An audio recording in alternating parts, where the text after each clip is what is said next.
DC International LLCയുടെ electrical വെഹിക്കിളിന്റെ വർക്ക്ഷോപ്പാണ്. ഇപ്പൊ ഇവിടെ നമുക്ക് എന്തെങ്കിലും ഫാൾട്ട് ഉണ്ടോ എന്നെല്ലാം നോക്കിക്കൊണ്ടിരിക്കുകയാണ് അല്ലേ. ഡിസൈന്, മാനുഫാക്ചറിങ്, സർവീസിങ് കാര്യങ്ങളെല്ലാം വരുന്നുണ്ട്.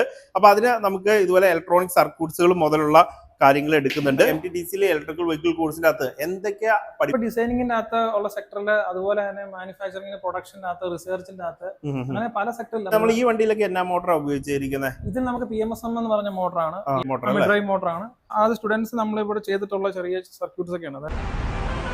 അപ്പൊ ആ ലോജിക്ക് വർക്കാവും. ഞാൻ സ്പീഡ് മാറുന്നുണ്ട്.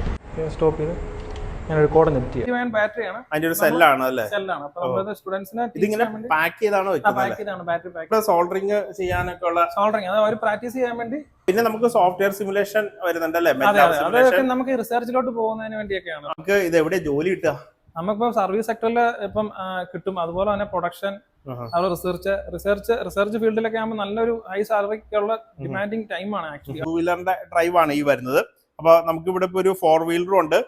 ഇത് കൂടാണ്ട് വേറൊരു 4 വീലർ നമ്മളിവിടെ ട്രെയിനിങ്ങിന് വേണ്ടിയിട്ട് യൂസ് ചെയ്യുന്നുണ്ട്. ഇതിപ്പം 65 കിലോവാട്ടിന്റെ മോട്ടറാണ് ഉപയോഗിക്കുന്നത്. അതിന് പറ്റുന്ന തരത്തിലുള്ള കൺട്രോളറാണ്. ഇപ്പൊ ഇതില് VCU ഉണ്ട്, communication loss between DC and VCU. ബാറ്ററിയുടെ ഇത് നമുക്ക് എങ്ങനെ ഇതിന്റെ അകത്ത് സ്കാൻ ചെയ്ത് ബാറ്ററിക്കാണ് നമുക്ക് ഇവിടെ BMS battery management system, SOH ഉണ്ട്, സ്റ്റേറ്റ് ഓഫ് ഹെൽത്ത് ഉണ്ട്,